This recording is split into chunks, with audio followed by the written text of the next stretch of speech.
Some people say you get used to the silence in a department store after hours, but I never did. The fluorescent lights hum like insects above, and every footstep echoes off the tile. Last night, during my closing shift, I noticed the mannequins in the sportswear section seemed closer than usual, like they'd inched forward, just a hair. I tried to shake it off, but I couldn't ignore the way their plastic eyes seemed to follow me, tracking as I tidied up the wrecks. There's a reason I always finish near the exit.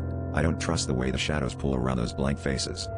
I was double-checking inventory when I heard a soft clack behind me, like something hard tapping the floor. I spun around, heart hammering, but the mannequins were still, except one had its head tilted, chin raised, like it was appraising me. I laughed it off, telling myself I must have bumped it earlier. But as I turned away, I caught a flicker in my peripheral vision, a hand jerking just slightly, then freezing. That was when I noticed the security doors had slid shut, locking with a metallic snap. My phone buzzed, the screen reading no signal. I was alone, or so I thought. The store felt colder now.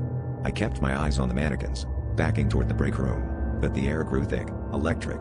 That's when I saw it. One of them, a female figure in a neon tracksuit, slowly raised her eyelid and winked. The gesture was so deliberate, so mocking, that I dropped my flashlight.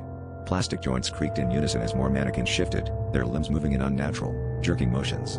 They were closing in, their numbers growing as mannequins from other departments shuffled out of the darkness, forming a silent ring around me.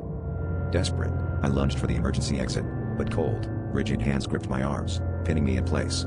Their faces pressed close, featureless and yet somehow full of malice. As their fingers tightened, I realized the truth. The mannequins didn't just outnumber me, they had always been waiting for someone to notice. The last thing I saw before everything went black was that same mannequin's face splitting into a wide, plastic grin, her eyes glinting with something almost alive.